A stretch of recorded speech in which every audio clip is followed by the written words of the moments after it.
पदं तत् परिमार्गितव्यं यस्मिन् गता न निवर्तन्ति भूयां पुरुषं प्रपद्ये यस्मिन् शरीरे प्रथिता पुराणे। सदगुरु के कबीर साहब परमात्मा के समाधि धाम पर उपस्थित सभी हमारे संतजन भक्तजन, सभी हमारे संतजन, गुरु पूजा चौका आरती अभी ये बहुत महत्वपूर्ण है, क्योंकि आध्यात्मिक गुरुओं का ये दिवस है, गुरु पूर्णिमा। गुरु पूर्णिमा जैसे टीचर दिवस, शिक्षक दिवस मनाया जाता है, बाय ज्ञान के जो देने वाले हैं, उसी तरह आध्यात्मिक ज्ञान को देने वाले जो गुरु हैं, उनके स्मृति के रूप में उनके लिए हम कुछ साल में एक बार अपनी श्रद्धांजलि कर सकें। इसके लिए ये गुरु उत्सव का पर्व आदिकाल से चला आ रहा है। जब आदिकाल में, वेद काल में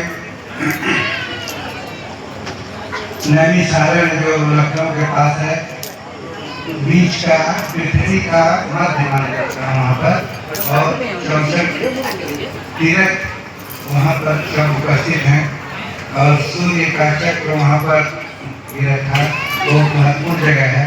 वहीं पर जो 33 करोड़ देवी देवताओं ने, ऋषि मुनि सभी का एक सम्मेलन हुआ, और उसमें जो मुख्य पूजा किसकी की है, तो वेद शास्त्र के कर्ता व्यास जी हैं, तो व्यास जी की पूजा की गई, और इसलिए इसको व्यास पूजा के नाम से भी स्थिति को जानते हैं।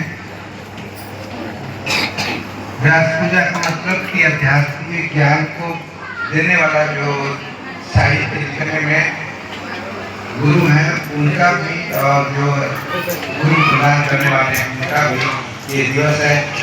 तो आज अपने दिवस के रूप में गुरु पूजा किए। गरीब साहब जिन्हें कबीर चुरानी धाम हरियाणा में हुए हैं, कबीर साहब ने दर्शन किया था। कबीर साहब के परम 12 शिष्य हैं, उनसे 12 गद्दियाँ चली, और कबीर साहब ने काशी मगध के ध्यान के बाद 28 संतों को दर्शन दिया और उन्हें ज्ञान देकर कृतार्थ किया। उनकी गद्दियाँ हैं। ऐसे संतों में गरीब साहब, भीसा साहब, दादू साहब, मदन साहब, कृष्णारक साहब, धर्मदास साहब, बहुत से संत हैं, 26 हैं, तो 28 हैं। तो गरीब साहब जितनी महिमा, दादू साहब जितनी महिमा, भीसा साहब आज ने जितनी महिमा कबीर साहब की करी है, वो सब महिमा का इतना। गरीब साहब ने कहा, अनंत कोट ब्रह्मांड में एक रति नहीं था, कर्ता पुरुष कबीर हैं, उनके सृजनहार। इस 3 लोग ब्रह्मांड के कर्ता सृजनहार सब पुरुष परमात्मा कबीर साहब हैं। ऐसा गरीब साहब कहते हैं। ये गुरु निष्ठा है, इसको गुरु निष्ठा कहते हैं। सृजनहार है कि नहीं है, ये बात बाद में है।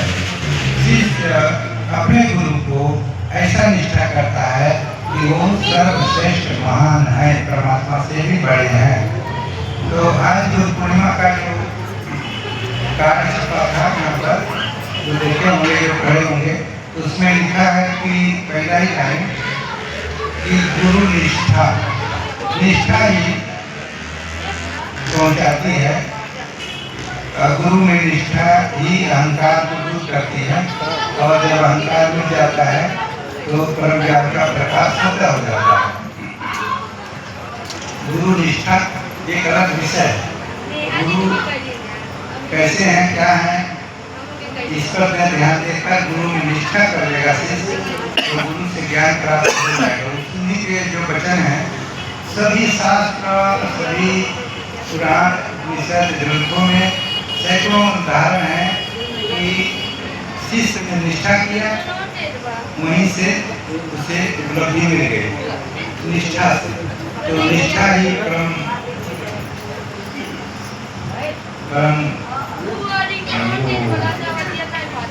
आवश्यक तत्व है जो हमें गुरु तक पहुंचाता है, गुरु की प्राप्ति कराता है। और गुरु प्राप्त होने पर अहंकार मिटता है, अहंकार मिटने से सत्य का दर्शन होता है, ज्ञान प्रत्यक्ष हो जाता है। तो हमें इस प्रक्रिया को ध्यान देना है कि गुरु निष्ठा, गुरु में निष्ठा, अपनी निष्ठा भक्ति में जो है उनमें इतना बढ़ाना है कि दोष न देखना ही निष्ठा का मूल है। किसी के दोष को नहीं देखना। पिताजी, माताजी, बड़े गुरु जी, कोई भी है, महान भाई, जो भी बड़े हैं, उनके दोष को नहीं देखना, कि आज्ञा का पालन करना, उनमें निष्ठा रखना, उनमें जो बुराई है वो जाने। हमसे उनकी बुराइयों से मतलब नहीं, हमें उनके अच्छाइयों को ग्रहण करने से मतलब है। इसी को निष्ठा का अंग कहते हैं। निष्ठा का अंग है बुराइयों को नहीं देखना, अच्छाइयों को ग्रहण करना। तो हम सबको इस अवसर पर संकल्प लेना है कि गुरु साहब का जो दरबार में है, तो सतपुरुष परमात्मा प्रभु साहब की भक्ति को हम पूर्ण रूप से निष्ठा से धारण करें। और आज भक्त जी पूछ रहे, कई भक्त लोग पूछ रहे थे कि ये वंशगति क्या है। तो हम कहे कि जो उनको बताए कि जो हम लोग मूल गति बोलते हैं, मूल गति में कबीर साहब हुए, लहसारा में हुए, कबीर चौरा में, मगहर में ध्यान हुए। तो इसमें मूल गति कबीर साहब को डायरेक्ट माध्यम के वाणी वचन आदेश को, उनके चरित्र को अध्ययन करते हैं। इसके बाद जो कबीर चौरा मगहर के बाद जो गतियाँ बनी, तो कबीर साहब के 12 शिष्य हुए। उन शिष्यों से वो गतियाँ बनी। उन शिष्यों ने अलग अलग अपना ज्ञान अंतर के साथ साबित किया, जिसमें आप जानते ही हैं भक्ताही गति जो गोस्वामी बोलते हैं, धनवती में है, जातू गति, वंश गति, पारखी गति, ऐसे अलग अलग तत्वाजीवा की कबीर भट्ट, राम कबीर, कोई अलग अलग वो अपने ढंग से प्रसारित किए। कबीर साहब का मूल वचन वहाँ शिष्य ने कैसे ग्रहण किया वैसा प्रसारित किया है, इसलिए बहुत उसमें पढ़ने की जरूरत नहीं। शिष्यों के देह में शिष्यों ने कैसे किया, सीधा डायरेक्ट कबीर साहब को मानना है। इसलिए कबीर साहब को डायरेक्ट मानना, डायरेक्ट उनके वाणी वचन परमात्मा के रूप में ग्रहण करना। और जब हम ऐसा ग्रहण करेंगे, संत सिरमौर बोलता है सत्य और संत में कोई अंतर नहीं, सत्य ही संत सत्पुरुष परमात्मा होते हैं, इसलिए एकाकार हो गया। तो हम लोगों को निश्चय पूर्वक कबीर साहब को सत्पुरुष परमात्मा मानकर आराधना करने में ही अपना कल्याण है। अब भोजन, अभी सत्केश्वर साहब ने बताया कि भोजन तैयार है, इसके बाद प्रसाद बटेगा, सब लोग प्रसाद लेंगे। प्रसाद के बाद सब लोग पंगत घर में चल के पंगत करेंगे, फिर भजन बाद में होगा, फिर भजन भी सुनेंगे। बोलिए सतगुरुदेव की साहिब बंदगी, साहिब बंदगी, साहिब